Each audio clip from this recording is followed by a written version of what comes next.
Stephen Green was, by any measure, a remarkable man. He held a theology degree from Oxford. He was an ordained priest in the Church of England. He wrote a book called Good Value, Reflections on Money, Morality, and an Uncertain World, in which he argued that business could and should serve the common good. And from 2006 to 2010, he was the group chairman of HSBC Europe, Europe's largest bank, while hundreds of millions of dollars in drug cartel money moved through its accounts. He later became Lord Green of Hurstpierpoint. He served as a trade minister in the British government. He gave speeches about ethics. That is where this story begins. Not in a Mexican courtroom, not in a cartel safe house, in a boardroom with a man who had every credential of moral seriousness, while the institution he ran was, in the documented words of the U.S. Senate, operating with a culture that was pervasively polluted. Now, the morning of March 15, 2007, Mexican federal police arrive at a mansion in Las Lomas de Chapultepec, one of the wealthiest neighborhoods in Mexico City. The house belongs to Zhenli Ye Gon, on paper a pharmaceutical businessman, Chinese-born, Mexican naturalized, owner of a company called Unimed Pharm Chem that imports chemicals for drug manufacturers. On paper, everything is legal.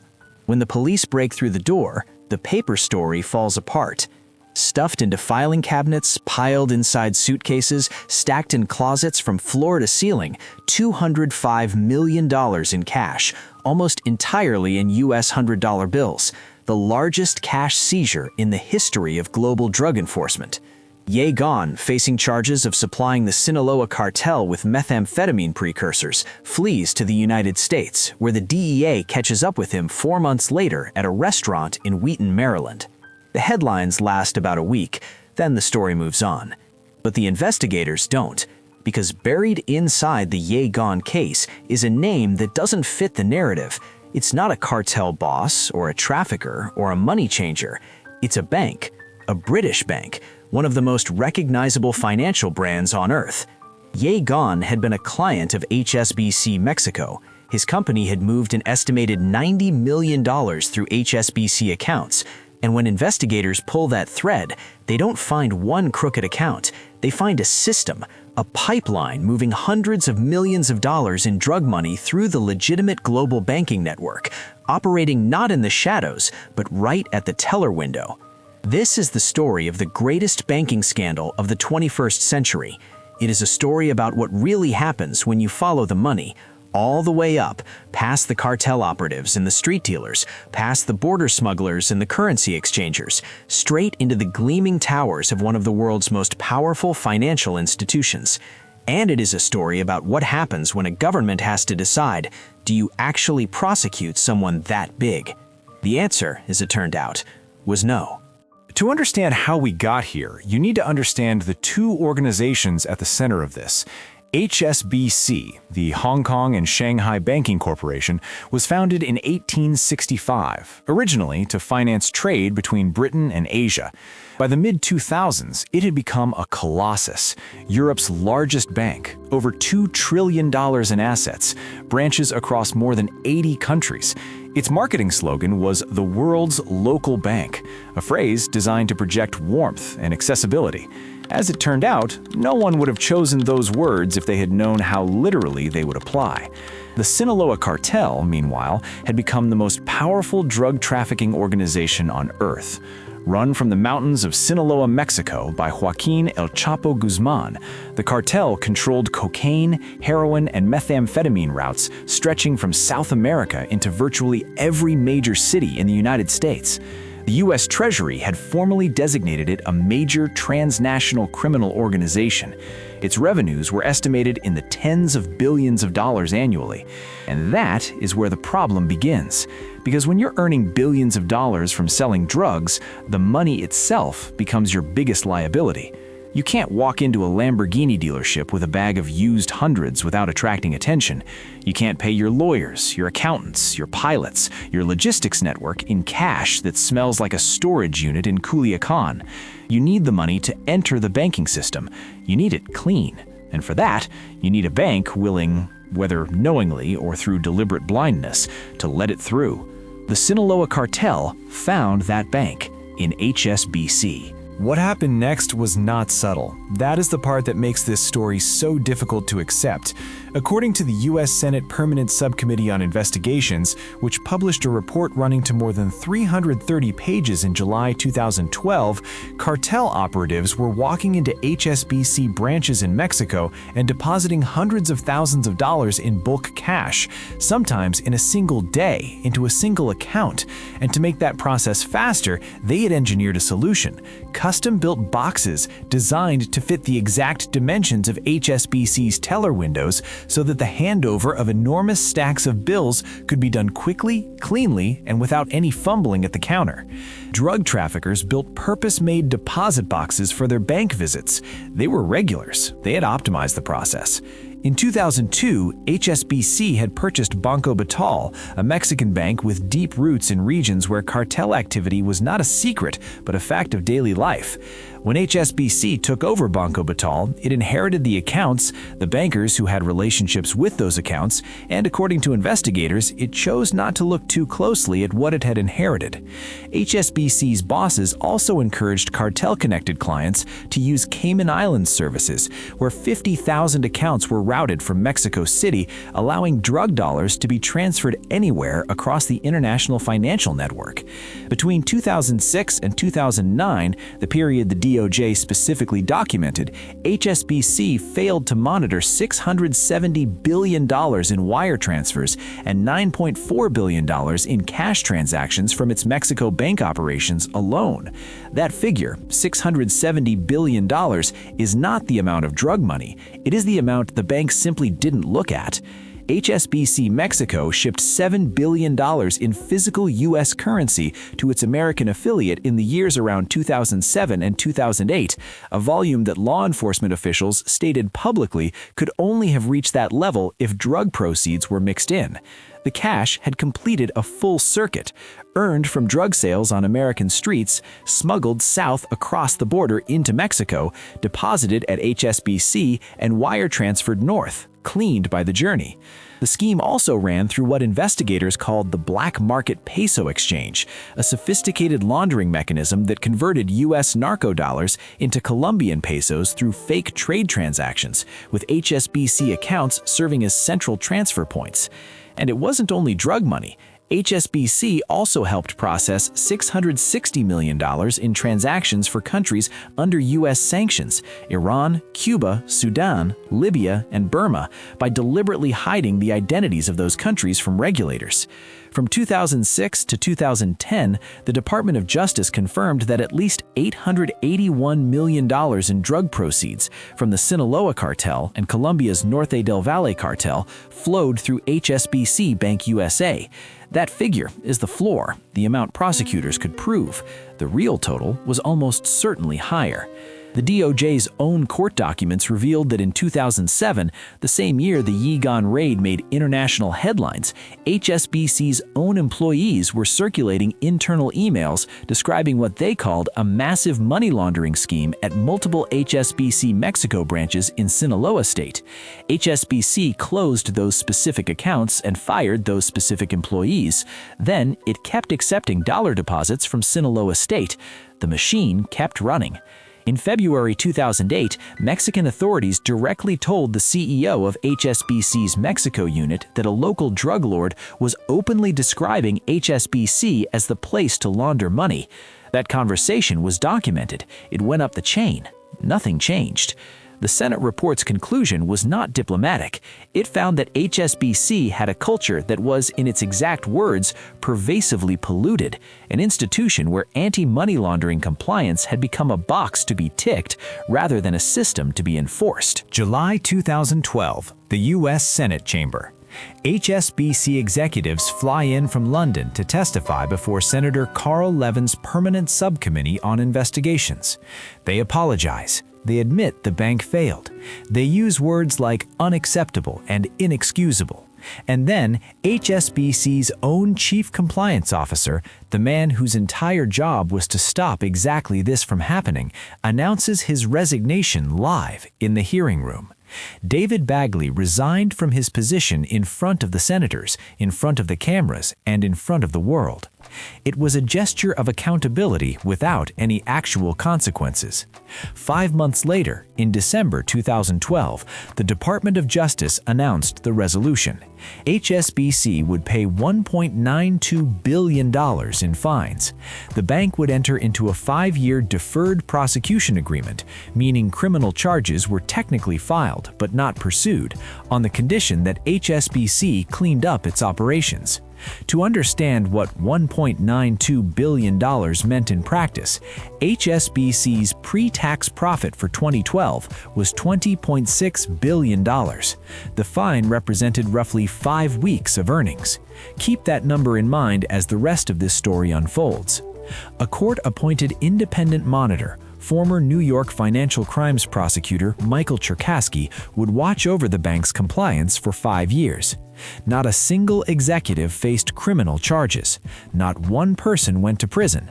Not one banking license was revoked. The announcement was made at a press conference in Brooklyn by U.S. Attorney Loretta Lynch, who called HSBC's failure blatant and willful, while the decision not to prosecute had been made above her by the Justice Department's senior leadership in Washington. Too big to fail had become the phrase of the 2008 financial crisis. The idea that certain banks were so enormous, so deeply wired into the global economy, that allowing them to collapse would cause damage beyond calculation. What the HSBC case introduced was the next logical step: too big to jail. In March 2013, Attorney General Eric Holder appeared before the Senate Judiciary Committee. He expressed concern that some financial institutions had become so large that prosecuting them could have, in his words, serious adverse consequences on the national economy. He was essentially saying that certain organizations existed beyond the normal reach of criminal accountability. Senator Chuck Grassley of Iowa wrote to Holder directly. Senator Elizabeth Warren demanded answers. Law professor Jimmy Gurulé, a former assistant attorney general, said publicly that the deal makes a mockery of the criminal justice system. But the full picture was even worse than the public knew at the time, because the decision not to prosecute was not made purely in Washington. It was reinforced by pressure from London. George Osborne, then Chancellor of the Exchequer, had sent a personal letter to Federal Reserve Chairman Ben Bernanke warning that prosecuting HSBC could have very serious implications on financial and economic stability. British officials also sent letters to Treasury Secretary Timothy Geithner. Phone calls from the Financial Services Authority triggered what one U.S. Treasury official described internally as a firestorm.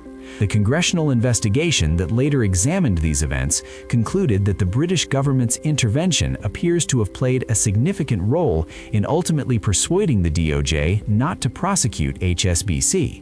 3 years after the settlement, in 2016, the House Financial Services Committee concluded its own investigation into the DOJ's decision-making, an investigation that had required issuing subpoenas to both the Justice Department and the Treasury Department, because both had refused to hand over documents voluntarily.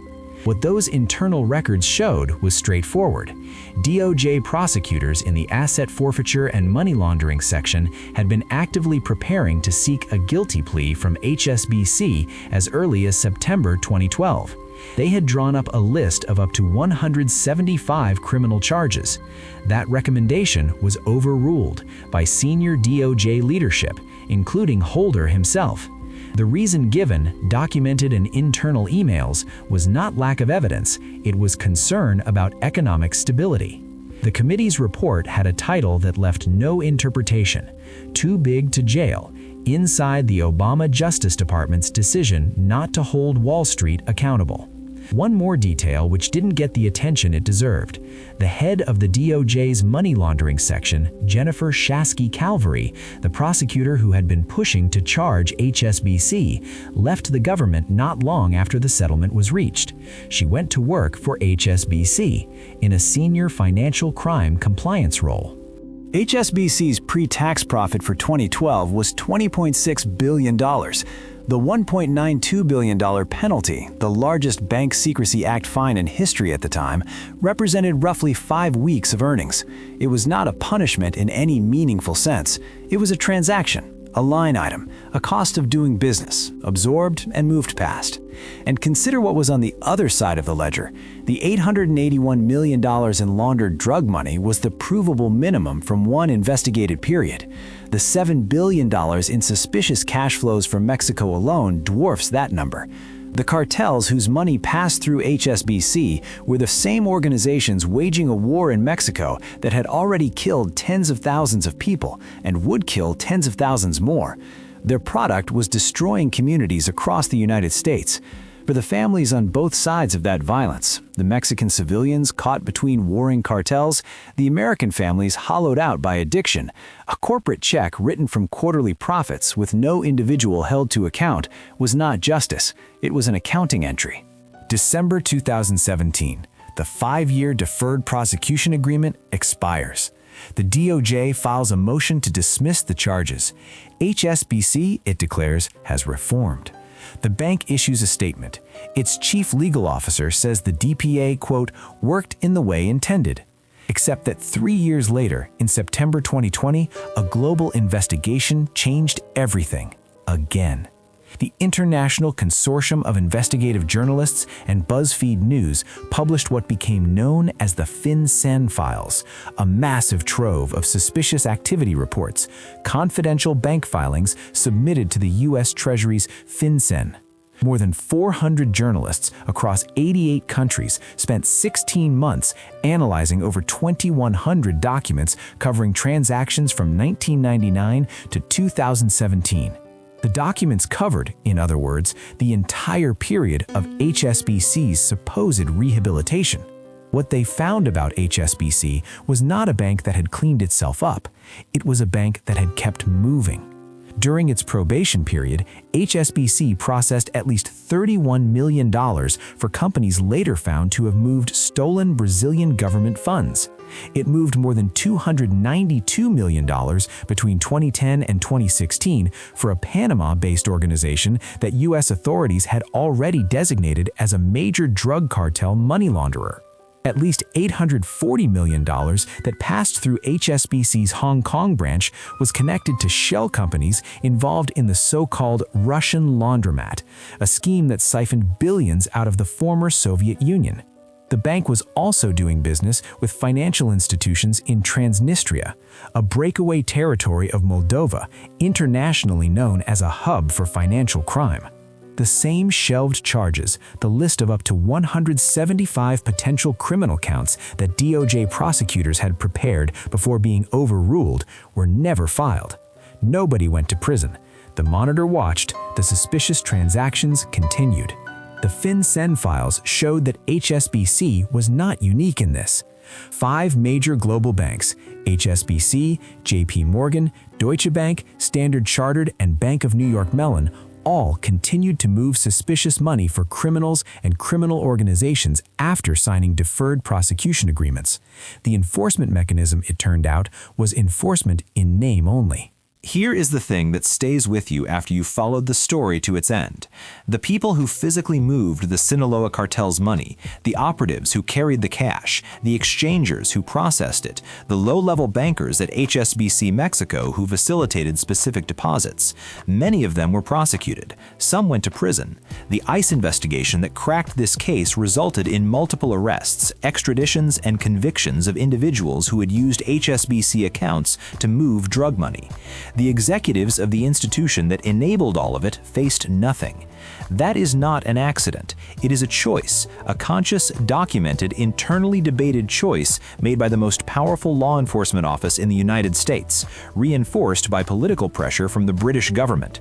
The argument, at its core, was that HSBC was too important to the global financial system to be prosecuted, that the disruption of indicting the bank, the potential loss of its U.S. banking license, the knock-on effects for markets, the systemic risk, outweighed the value of accountability.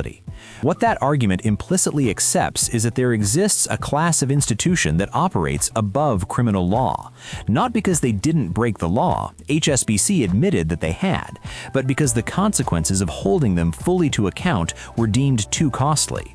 The cartel operatives built boxes to fit the teller windows. They didn't need anyone to corrupt. They didn't need threats or bribes or back-channel deals. They simply needed the bank to prioritize volume over scrutiny, and that required no encouragement at all.